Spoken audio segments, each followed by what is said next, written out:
সহিহ বুখারীর বর্ণনা, সালাসাতুন ফিল গার। বনি ইসরাইলের জামানায় তিনজন লোক সফরে বেরিয়েছে, বানোয়াট ঘটনা না, এটা বুখারীর ঘটনা। সফরে বেরিয়েছে, মরুভূমির মাঝখানে প্রতিমধ্যে প্রচন্ড তুফান আর বৃষ্টি। বৃষ্টি থেকে বাঁচার জন্য এর একটা পাহাড়ের গুহার ভেতরে ঢুকেছে। হঠাৎ থান্ডার, বজ্রপাত, বিজলি, মুষলধারে বৃষ্টি। বৃষ্টির পানিতে পিচ্ছিল হয়ে উপর থেকে বিশাল প্রকাণ্ড একটা পাথরের খণ্ড এসে গুহার মুখের মধ্যে আটকে গিয়েছে। যেই গুহার মুখ দিয়ে তারা ঢুকেছে, ওইখানে বিশাল একটা পাথর গড়িয়ে এসে উপর থেকে বলল, অন্ধকার, ভিতরে কোনো আলো নাই, কোনো জনমানব নাই, বাঁচানোর কেউ নাই, কিছু দেখা যায় না, ঘুটঘুটে অন্ধকার। বাইরে থেকে আলো আর অক্সিজেন যে আসবে ওই সুযোগটাও নাই। তিনজন বুঝে গেল আমাদের মৃত্যু এখানেই হবে, আমাদের কঙ্কাল গুলো শত শত বছর এখানে পড়ে থাকবে, কেউ উদ্ধারের জন্য আসবে না, ঠিক কিনা? বাঁচানোর কেউ নাই, অক্সিজেন যতটুকু আছে কিছুক্ষণ পরে এটাও শেষ হয়ে যাবে। তিনজনের একজন বলল, আমাদের বাঁচানোর কেউ নাই, একজন ছাড়া তিনি কে? আমাদের তিনজনের জীবনের এমন কোন নেক আমল আছে কিনা যেটা দিয়ে আল্লাহর কাছে দোয়া করা যায়? কার জীবনে কি নেক আমল আছে যেই নেক আমলটা দুনিয়ার কোনো মানুষকে দেখানোর জন্য করা হয় নাই, শুধু করা হয়েছে কার জন্য? এরকম কোন নেক আমল থাকলে দোয়া করা শুরু করো, এছাড়া আমাদের বাঁচার কোনো উপায় নাই। একজন দোয়া করা শুরু করলো, হাদিসে লম্বা একটা হাদিস, আমি সরল বঙ্গানুবাদ শোনাচ্ছি। একজন দোয়া করা শুরু করলো, একজন বলতে শুরু করলো, আল্লাহুম্মা কানা লি আবাওয়ান শাইখান কাবীরান, ও আল্লাহ, আমার বৃদ্ধ বৃদ্ধা মা বাবা ছিল, আমি পেশায় ছিলাম রাখাল, প্রতিদিন রাখালগিরি করার পরে, ছাগলের দুধ দহন করার পরে যখন বাসায় ফিরে আসতাম, সবার আগে আমি আমার আব্বা আম্মারে দুধ খাওয়াতাম। আব্বা আম্মাকে দুধ খাওয়ানোর পরে আমার সন্তানদের মুখে, আমার স্ত্রীদের মুখে আমি দুধ তুলে দিতাম। একদিন আমার আসতে দেরি হয়ে গেল, এসে দেখি আব্বা আম্মা ঘুমিয়ে গেছে। দুধের বাটি নিয়ে আমি আব্বা আম্মার মাথার সামনে দাঁড়িয়ে রইলাম। মনে মনে ভাবলাম, আব্বা আম্মা যখন ঘুম থেকে জাগবে, আব্বা আম্মারে আগে আমি দুধ খাওয়াবো, তারপরে ছেলে মেয়েরে খাওয়াবো, স্ত্রীদেরকে খাওয়াবো। দাঁড়িয়ে রইলাম, আমার ছেলে মেয়েরা এসে আমার কাছে বলল, আব্বা খাবার দাও, আমি দেই নাই। ক্ষুধার জ্বালায়, ক্ষুধার যন্ত্রণায় পাগল পড়া হয়ে আমার কলিজার টুকরা ছেলে মেয়েগুলো আমার পায়ের মধ্যে পড়ে কাঁদতে লাগলো, আব্বা একটু দুধ দাও, ক্ষুধা লেগেছে। ও আল্লাহ, আমি দেই নাই। ফজর পর্যন্ত দাঁড়িয়ে রইলাম। ফজরের সময় যখন আব্বা আম্মা ঘুম থেকে উঠলেন, সবার আগে আব্বা আম্মারে দুধ খাওয়ালাম, তারপরে ছেলে মেয়েদের মুখে তুলে দিলাম।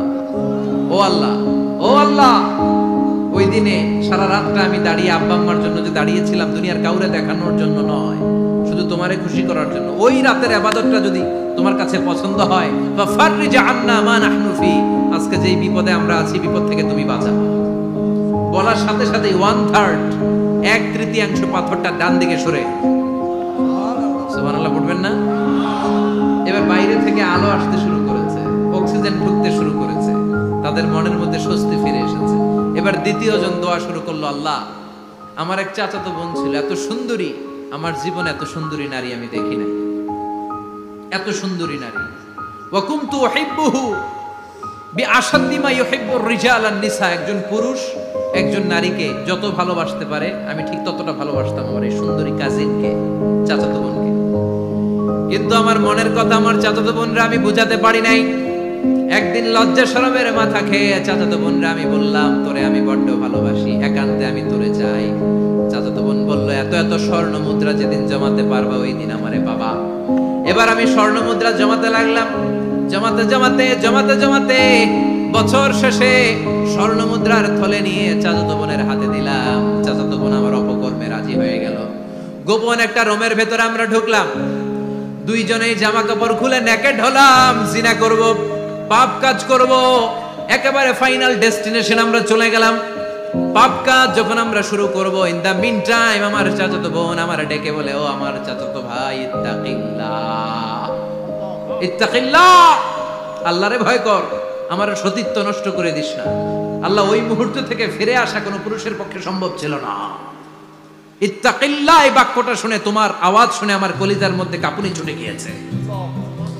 তোমার নাম শুনে আমি আর ধৈর্য ধারণ করতে পারি নাই, চিৎকার মেরে জামা পেড়ে ওই ঘর থেকে বের হয়ে গেলাম। ও আল্লাহ, শুধুমাত্র কেবলমাত্র একমাত্র তোমার ভয়ে ওই দিন আমি আমার চাচাতো বোনের সাথে পাপ কাজে লিপ্ত হই নাই। আল্লাহ রে, ওই দিনের আমলটা যদি তোমার দরবারে কবুল হয়ে থাকে, আজকের বিপদের দিনে তুমি আমাদের বাঁচাও। বলা মাত্রই এই দোয়া আল্লাহর কাছে এত কবুল হয়েছে, কারণ আল্লাহর ভয় এটা পৃথিবীর সবচেয়ে বড় ইবাদত। চিল্লায় বলেন ঠিক কিনা? যাদের হৃদয়ে আছে আল্লাহর ভয়, তারা কবু পথ ভুলে যায় না। আল্লাহর প্রেম ছাড়া এই দুনিয়ায় কারো কাছে কোনো কিছু চায় না। ঠিক কিনা? আল্লাহর ভয় আল্লাহর কাছে সবচেয়ে বড় প্রিয় ইবাদত। আল্লাহর কাছে দোয়াটা এত পছন্দনীয় হয়েছে, মুহূর্তের মধ্যে 2/3 পাথরটা গুহার মুখ থেকে ডান দিকে সরে যায়। 2/3 পাথর এখন সরে গিয়েছে। এবার তারা বেরোতে চেষ্টা করলো, দেখা যায় হাত বেরোয়, কারো পা বেরোয়, মাথা বেরোয়, কিন্তু পুরো বডিটা নিয়ে বেরোয়া যায়। বাকি আছে কয়জন? কথা কন। এবার 3 নাম্বার লোক দোয়া করতে শুরু করেছে, আল্লাহ ইন্নী ইস্তাজারতু উজারা ফাদাফাতু সামানাহুম। আল্লাহ, আমি অনেকগুলো শ্রমিক ভাড়া করেছিলাম, তাদেরকে দিয়ে কাজ করিয়ে তাদের ঘাম শুকিয়ে যাওয়ার আগে প্রত্যেকটা শ্রমিকের পারিশ্রমিক আমি দিয়ে দিয়েছি। সবগুলো শ্রমিক আমার কাছ থেকে পারিশ্রমিক বুঝে নিয়েছে, একজন ছাড়া। একজন না নিয়ে চলে গেছে। তার টাকা তারে আমি বুঝাই দিতে পারি নাই। তার রেখে যাওয়ার টাকা দিয়ে আমি একটা ছাগল কিনলাম। ওই ছাগল পালতে পালতে বাচ্চা দিল, আরো বাচ্চা দিল, দিতে দিতে বিশাল ছাগলের ডেইরি ফার্ম বানালাম। 1 যুগ পরে ওই শ্রমিক এসে বলে, এ আমার মালিক, 12 বছর আগে তোমার কাছে কাজ করেছিলাম, টাকা কিন্তু নেই নাই, টাকা দাও। আমি বললাম, ওই যে বিশাল ছাগলের বড় একটা ডেইরি ফার্ম দেখা যায়, পুরো ডেইরি ফার্ম তোমার, ডেইরি ফার্মটা তুমি নিয়ে যাও। শ্রমিক আমারে বলতে লাগলো, তাস্তাজিউ মিন্নি, আমার সাথে ঠাট্টা করো নাকি? একদিনের পারিশ্রমিক দিয়ে ডেইরি ফার্ম হয় নাকি? যতটুকু টাকা তোমার কাছে আমি 12 বছর আগে পেতাম, ততটুকু দিলেই চলবে। তারে আমি বুঝিয়ে বললাম, তোর টাকা দিয়ে ছাগল কিনেছি, ছাগলের ব্যবসা করে ডেইরি ফার্ম বানিয়েছি, একটার পর একটা ছাগল বাচ্চা দিতে দিতে আজকে হাজার হাজার ছাগলের এই ডেইরি ফার্ম, পুরো ডেইরি ফার্মটা আমি তোরে দিয়ে দিলাম। বলা মাত্র ওই শ্রমিকটা ডেইরি ফার্ম নিয়ে চলে গেল। মাবুদের এই কঠিন বিপদের দিন সে শুধু দাবি করেছিল তার পারিশ্রমিক, তার পারিশ্রমিকের টাকা তার হাতে দিলে সে খুশিতে বাকবাকুম, কিন্তু তার বদলে পুরো ডেইরি ফার্মটা আমি তার হাতে তুলে দিয়েছি একমাত্র তোমার সন্তুষ্টির জন্য। ওই দিনের আমলটা যদি তোমার দরবারে একটুও ভালো লেগে থাকে রে মাওলা, আজকের কঠিন বিপদ থেকে বাঁচাও। বলতে দেরি মুহূর্তের মধ্যে বিশাল পাথর খণ্ডটা গুহার মুখ থেকে ডান দিকে সরে যাও। আল্লাহর শুকরিয়া করে 3 জন বের হয়ে যায়। সহিহ বুখারীর বর্ণনা। আপনার জীবনে এমন কোন নেক আমল যদি থাকে যেটা শুধু আল্লাহর দেখানোর জন্য করছেন, আমরা আমল করব অবশ্যই দেখানোর জন্য, তবে মানুষকে নয়। কারা দেখানোর জন্য? আমাদের সব দেখানো হবে একজনকে। চিল্লায় বলেন তিনি কে? লা ইলাহা ইল্লাল্লাহ, আর একটা হচ্ছে আল্লাহু আকবার। এই 4টার চেয়ে শ্রেষ্ঠ জিকির আর নাই। কথা বলেন, এটা এই 4টার ভিতরে ইল্লাল্লাহ আছে? কথা বলেন। এজন্য জিকিরকে আমরা খণ্ডিত করব। ঠিক যেমন যেমন সহিহ সুন্নাহ এসেছে তেমন তেমন জিকির করলে আপনার কলিজাটারে ঠান্ডা করে দিবে কে? ইল্লাল্লাহর ব্যাখ্যা থাকতে পারে। অনেকে ব্যাখ্যা করে যে এটার মধ্যে লা ইলাহা আছে, এটাকে গোপন রাখা হয়েছে, আমরা ইল্লাল্লাহ পড়ি না, ওটার দরকার নাই। বিশ্বনবী এবং সাহাবারা যেই পন্থায় জিকির করেছেন, যেই পন্থায় জিকির শিখিয়েছেন, ওইটার ভিতরে বরকত বেশি না কম? কথা বলেন, বেশি না কম? এজন্য বিশ্বনবী বললেন আল্লাহর কাছে প্রিয় কথা 4টা। একটা হলো সুবহানাল্লাহ, দ্বিতীয়টা হলো আলহামদুলিল্লাহ, তৃতীয়টা হলো লা ইলাহা ইল্লাল্লাহ, চতুর্থটা হলো আল্লাহু আকবার। সুবহানাল্লাহ, আমার সাথে সাথে আওয়াজ করে পড়েন সুবহানাল্লাহ, আলহামদুলিল্লাহ, লা ইলাহা ইল্লাল্লাহ, আল্লাহু আকবার, সুবহানাল্লাহ, আলহামদুলিল্লাহ, লা ইলাহা ইল্লাল্লাহ। আওয়াজ করে পড়েন আল্লাহু আকবার। মনে থাকবে? জিকিরের ওয়াজ শেষ। এগুলোর চেয়ে শ্রেষ্ঠ জিকির নাই। সবচেয়ে শ্রেষ্ঠ জিকির লা ইলাহা ইল্লাল্লাহ, সবচেয়ে শ্রেষ্ঠ কালিমা আল্লাহর কাছে এই 4টা। একটু খেয়াল করে দেখেন, এই প্রতিটা জিকিরের মধ্যে আমার আল্লাহর নাম আছে না নাই? সুবহানাল্লাহ আছে না? আলহামদুলিল্লাহ, লা ইলাহা ইল্লাল্লাহ, আল্লাহু আকবার। আল্লাহ ছাড়া, আল্লাহর নাম থাকবে না, যেই শব্দের মধ্যে ওই সমস্ত নাম আর হুই হুই হুই হুই এগুলো দিয়ে কোনো জিকির করা যাবে। আবার আব্দুল্লাহ ইবনে আমর ইবনুল আস বর্ণনা করেন, বিশ্বনবী যখন জিকির গুলো করতেন, আমি বিশ্বনবীকে দেখেছি বিশ্বনবীর আঙ্গুলের কড়ায় জিকির গুনতেন। সুবহানাল্লাহ পড়েন। দেখতেছেন আমার হাত দেখা যায়, দেখা যায়, দেখা যায়। রাআইতুন নাবিয়্যা, আব্দুল্লাহ ইবনে আমর ইবনুল আসের বর্ণনা, রাআইতুন নাবিয়্যা ইয়াকিদু তাসবিহা বিয়ামিনিহি, আমি বিশ্বনবীকে ডান হাতের গিড়ার ভেতরে তাসবিহ গুনতে শুনেছি, তাসবিহ গুনতে দেখেছি। সুবহানাল্লাহ পড়েন।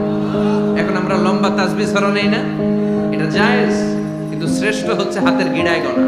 এই প্রতিটা গিড়া in the day of judgement আপনার পক্ষে সাক্ষী দিবে। মনে থাকবে কিভাবে গুনবেন? বা হাতে না ডান হাতে? ডান হাত উঁচু করেন সবাই, এইভাবে। নামাজ শেষ আল্লাহু আকবার পড়ে 3 বার ইস্তিগফার পড়ে গোনা শুরু, এইভাবে সুবহানাল্লাহ। ঠিক আছে? এরপর আলহামদুলিল্লাহ, এরপর আল্লাহু আকবার। সবাই রাজি তো? সবাই রাজি? আল্লাহ তুমি কবুল করো। আরো জোরে পড়েন আমিন। তাহলে আমরা তাওবার পদ্ধতি জানলাম, কেন আমরা ইস্তিগফার পড়ব জানলাম, এরপরে জিকিরের খুঁটিনাটি জানলাম। এবার কেমন করে আল্লাহর কাছে দোয়া করব এটাও জানার দরকার আছে না নাই? বিশ্বনবী বললেন দোয়া মুখুল ইবাদত, দোয়া হলো ইবাদতের নির্যাস। যে দোয়া করে না সে কিছুই করে না। তিরমিজির আরেক বর্ণনায় বিশ্বনবী বললেন আদ-দুআ ওয়াল ইবাদত, দোয়াটাই হলো ইবাদত, দোয়াটাই ইবাদত। ধরেন আমি দোয়া করা শুরু করলাম, এটাই ইবাদত। নামাজ যেমনি ইবাদত, জিকির যেমনি ইবাদত, হজ করা যেমনি ইবাদত, দোয়া করাটাও। এজন্য প্রতি নামাজের শুরুতে দোয়া আছে না নাই? সূরাতুল ফাতিহার আরেক নাম সূরাতুদ দোয়া, দোয়ার সূরা। আমরা প্রত্যেকবার সূরা ফাতিহা যখন পড়ি আমরা পড়ি ইহদিনাস সিরাতাল মুস্তাকিম। সবাই পড়েন ইহদিনাস সিরাতাল মুস্তাকিম। ও আল্লাহ আপনি আমাদেরকে সরল সঠিক পথ দেখান। পড়েন আমিন। ও আল্লাহ, show us the right path, show us the correct path, show us the middle path. আল্লাহ মধ্যম পন্থা দেখান, মাঝামাঝি রাস্তাটা দেখান, সিরাতুল মুস্তাকিম দেখান। আমাদেরকে রাস্তা দেখায় কে? কথা বলেন না। আমরা যদি পথ ভুলে যাই পথ দেখায় দেয় কে? আমি যদি কোনদিন পথে ভুলে যাই, হাত ছানি দিয়ে কাছে নিও, মমতার বন্ধনে আমায় বেঁধে সব ভুল ক্ষমা করে দিও। আমি যদি কোনদিন পথ ভুলে যাই, হাত ছানি দিয়ে কাছে নিও, মমতার বন্ধনে আমায় বেঁধে সব ভুল ক্ষমা করে দিও। আমি যদি কোনদিন পথে ভুলে যাই, পড়েন হাত ছানি দিয়ে কাছে নিও, মমতার বন্ধনে আমায় ডেকে সব ভুল ক্ষমা করে দিও। চিল্লায় পড়ে না আমি আর জোরে আমিন। এজন্য বিশ্বনবী বললেন যে দোয়া বাদ দিল তার সব বাদ। কারণ দোয়া দিয়ে নামাজ শুরু, দোয়া দিয়ে সব শুরু, দোয়াটাই হলো ইবাদত। চিল্লায় বলেন ঠিক কিনা?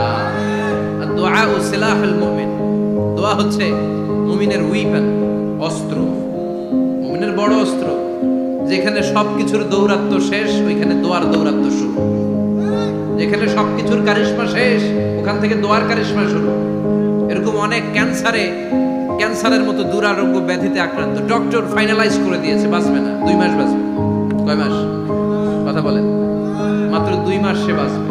তারপরেও দেখা গেছে লোকটা 7 বছর বেঁচে ছিল। আছে না নাই?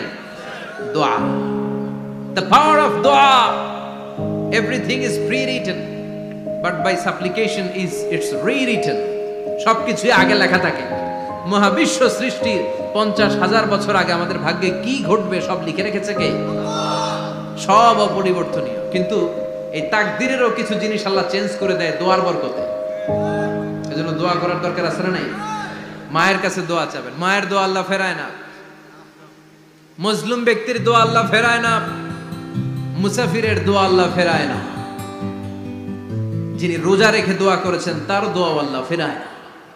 এজন্য বেশি বেশি আল্লাহর কাছে দোয়া করতে রাজি আছেন তো? কিন্তু দোয়াটা হইতে হবে সিনসিয়ার, একনিষ্ঠ দোয়া। অনেকে দেখবেন দোয়াও করে ওদিকেও তাকায় আছে, জুমার নামাজে প্রায় হয় বিশাল দোয়াও করতেছে, আবার এদিকে আছে না নাই? আবার দোয়াও করে মোবাইলও টিপে, কথা কন। আবার আমরা আলোচনা শেষে দোয়াও করি, পোলা পাইন সেলফিও তোলে, আছে না নাই? সিনসিয়ারিটি নাই। আপনার কি পরিমাণে সিনসিয়ারিটি আছে এটার উপর ডিপেন্ড করবে আপনার দোয়া কবুল হবে কি হবে না। একজন দোয়া করলে মুহূর্তে কবুল, চোখ বন্ধ করলে আল্লাহর আরশে চলে যায়, মদিনার সাথে ওর কানেক্টিভিটি বেড়ে যায়, আল্লাহর সাথে কানেক্টিভিটি বেড়ে যায়, সে ফিল করে সে আল্লাহর সাথে কানেক্ট হয়ে গিয়েছে। আর আরেকজন দোয়ার মধ্যে খুঁজে কিছু পায় না, আছে না নাই? দুই দোয়ায় পার্থক্য আছে না, কথা কন। এজন্য সম্মানিত ভাইরা, দোয়াই যখন করবেন সিনসিয়ারলি করবেন, কানেক্টিভিটিটাকে স্ট্রং করার চেষ্টা করবেন। সিনসিয়ার দোয়া is like a missile. Missile নাম শুনছেন? হামলা করে না, মিসাইল হামলা করেছে ইসরায়েল, শোনেন নাই? মারলে একেবারে ধ্বংস করে যায় সব। এই মিসাইল হামলা, ড্রোন হামলা, এগুলো লক্ষ্য বস্তু ভেদ করে ভয়ঙ্কর ভাবে, ইঞ্চি ইঞ্চি, মাইক্রো ইঞ্চি মেপে মেপে এমন ভাবে এই বোমাটা মারবে, ঠিক জায়গা মতো এটা ফিট হয়ে যাবে। তেমনি দোয়ার মতো আপনি যদি দোয়া করতে জানেন, একনিষ্ঠতার সাথে সিনসিয়ারিটি সাথে যদি দোয়াটা করে ফেলতে জানেন, এই দোয়া মুহূর্তে আল্লাহর আরশে যেয়ে নক করবে। সুবহানাল্লাহ পড়ে। আর মুমিনের দোয়া কখনো ফেরত যায় না, দোয়া করলেই মুমিনের দোয়া কবুল করে নেয় কে? আপনি জীবনে যত দোয়া করছেন সব কবুল। All of your supplications are accepted. Whatever you have supplicated to your Lord, যাই চেয়েছেন সব কবুল। অনেকে বলে হুজুর এটা একটা কথা কইলেন, সব দোয়া বুঝি কবুল? কত দোয়া করলাম, জীবনে কত কিছু চাইছি, কই কিছুই তো দেয় নাই। এরকম আছে না নাই? অনেকে বলে হুজুর কত চাইলাম আল্লাহ আমার দিল না। 5টা আল্লাহ মেয়ে দিয়েছে, একটা ছেলের জন্য কাবাঘর ধরেও দোয়া করে আসছি, হাজরে আসওয়াদ ধরে দোয়া করে আসছি, মুলতাজামে দোয়া করে আসছি, আরাফাতের ময়দানে দোয়া করছি, কই আল্লাহ দিল না। আর আপনি ওয়াজে যত দোয়া করছেন সব কবুল করে নিছে কে? কন্ট্রাডিক্ট হয়ে গেল না? আমি বললাম সব দোয়া কবুল, আর আপনারা কইতেছেন কই কত কিছু তো পাই নাই। আল্লাহর দোয়া কবুল করার 3টা পদ্ধতি আছে। কয়টা? আপনাদের জিমানি আসছে? কথা শুনতেছেন তো? 3টা পদ্ধতিতে তিনি দোয়া কবুল করেন। চিল্লায় বলেন কয়টা? আপনি দোয়া করা মাত্রই আল্লাহ দোয়াটা অ্যাকসেপ্ট করে নেয়। আল্লাহ বলে accepted, rejected he never shed your সাপ্লিকেশন is rejected. তোমার দোয়া রিজেক্ট করে দিলাম, এটা আল্লাহ কখনো বলে? সুবহানাল্লাহ পড়বেন না? দোয়া করা মাত্রই কবুল করে কে? তবে 3টা পদ্ধতিতে করে। চিল্লায় বলেন তো কয়টা? যখনই যা চাইবেন আল্লাহ বলে দেব দেব দেব, দেব না কখনো বলে না। 3 পদ্ধতিতে কবুল হয়। পদ্ধতি নাম্বার 1, কোন বিষয় আল্লাহর কাছে চাইলেন, দোয়া করলেন, আল্লাহ বলে দেব দেব বলেই তিনি দিয়ে দেয়, ফলে আপনি পেয়ে যান, আপনি খুশি। সুবহানাল্লাহ পড়েন। পদ্ধতি নাম্বার 2, আপনি আল্লাহর কাছে কিছু চাইলেন, আল্লাহ তখনও বলে বান্দা তোরে দেব, রিজেক্ট করে দিলাম এটা বলে না, দেব তবে এখন না, লেটার অন, একটু দেরি করে, পরে দেব, কখন দিলে আমার জন্য ভালো, আমার চেয়েও ভালো জানে কে? তাইলে মাঝে মাঝে সাথে সাথে দেয়, মাঝে মাঝে দেরি করে দেয়। পদ্ধতি নাম্বার 3, আল্লাহর কাছে দোয়া করলেন, আল্লাহর কাছে কায় মনোবাক্যে চাইলেন, তখন আল্লাহ বলে বান্দা আমি দেব, তুই নিরাশ হইস না, তবে এখন দেব না, দেরি যেদিন বিপদে পড়ে যাবি ওই দিন দেব। যেদিন পিতা সন্তানরে চিনে না, সন্তান পিতারে চিনবে না, পীর সাহেব মুরিদরে চিনবে না, মুরিদ পীর সাহেবরে চিনবে না, মুসল্লি ইমাম সাহেব চিনবে না, ইমাম মুসল্লি চিনবে না, নেতা কর্মী চিনবে না, কর্মী নেতারে চিনবে না। চিল্লা এখন ঠিক কিনা? কেউ কাউরে চিনবে না, কেউ কাউর কোনো উপকারে আসতে পারবে না। ওই কঠিন দিনে তোরে আমি দেব রে গোলাম। তাহলে এই যে এতগুলা দোয়া ছোটবেলা থেকে আনটিল টুনাইট, এর রাত পর্যন্ত যে দোয়াগুলো আল্লাহর কাছে করছেন, লস হয়েছে? চিল্লায় বলেন লস হয়েছে না লাভ? লস না লাভ? আল্লাহ বলে গোলাম চা বেশি বেশি দোয়া কর, উজিবু দাওয়াতাদ দাঈ ইযা দাআন।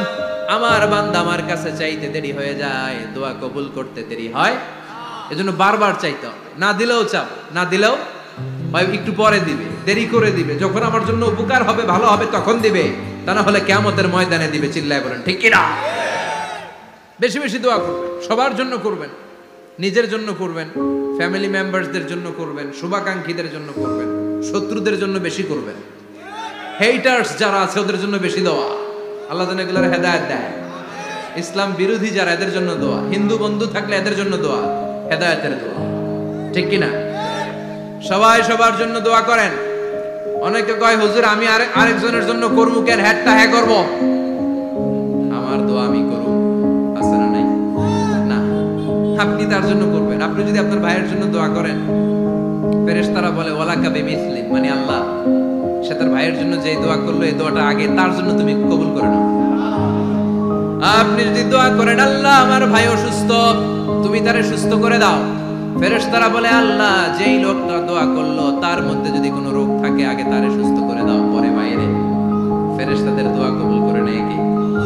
আপনার দোয়া কবুল হইতেও পারে নাও হইতে পারে, কিন্তু ফেরেশতারা আল্লাহর কাছে দোয়া করলে এটা কবুল হবে না? আপনি যদি দোয়া করেন আল্লাহ আমার ভাইয়ের আর্থিক অবস্থা খুব খারাপ, তারে ধনী বানিয়ে দাও, ফেরেশতারা বলে ওয়ালাকা বিমিসলিন, ও আল্লাহ এই দোয়াকারী তার ভাইয়ের জন্য যেই দোয়াটা করেছে আগে তার জন্য দোয়াটা কবুল করে নাও। সুবহানাল্লাহ পড়ো। এজন্য বেশি বেশি দোয়া করতে রাজি আছেন?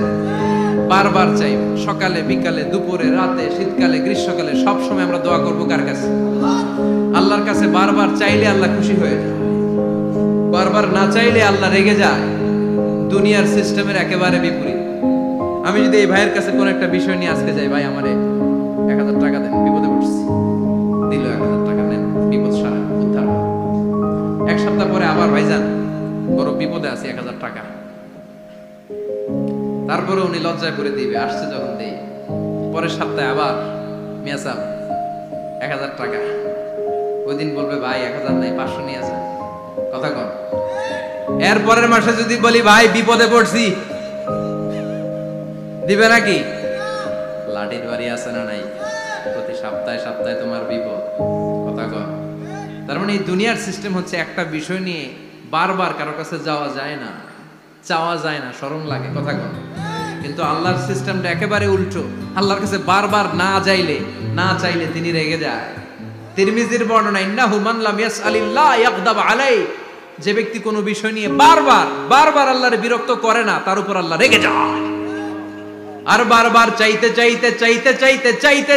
যে লোকটা আল্লাহরে বিরক্ত করতে চায় তার উপর আল্লাহ খুশি হয়ে যায়। এজন্য চাবেন আল্লাহর কাছে আজকে থেকে, চাবেন। দোয়া করলে যে কবুল হয় বিশ্বাস হয় মুসলমান। নেক আমলের ওসিলা দিয়ে দোয়া কবুল হয়। আপনার জীবনে যদি কোনো নেক আমল থেকে থাকে, যে নেক আমলগুলো আপনি আল্লাহর সন্তুষ্টির জন্য করেছেন, আমি আজকের মাহফিল আল্লাহর নামে একটা কসম কেটে বলে যাই, ওয়াল্লাহি আল্লাহর কসম করে আমি আপনাদের বলছি, আপনার জীবনের এমন কোন নেক আমল যদি থাকে যে আমলটা শুধুমাত্র কেবলমাত্র আপনি আল্লাহকে খুশি করার জন্য করেছিলেন, ওই নেক আমলের ওসিলা দিয়ে দোয়া করতে দেরি হবে, দোয়া কবুল হতে দেরি হবে। বিশ্বাস হয়? সন্দেহ লাগছে মনে? বিশ্বাস হয় সবার? নেক আমলের ওসিলা, ওই নেক আমলটা শুধুই হয়েছে কার জন্য? চোখের পানি ছাড়ছিলেন এক রাতে আল্লাহর ভয়ে, কাউরে দেখানোর জন্য না, ওই নেক আমল। রাত্রিবেলা হেঁটে যাচ্ছিলেন মসজিদের পাশ দিয়ে, দেখলেন দান বাক্স লেখা, কেউ নাই।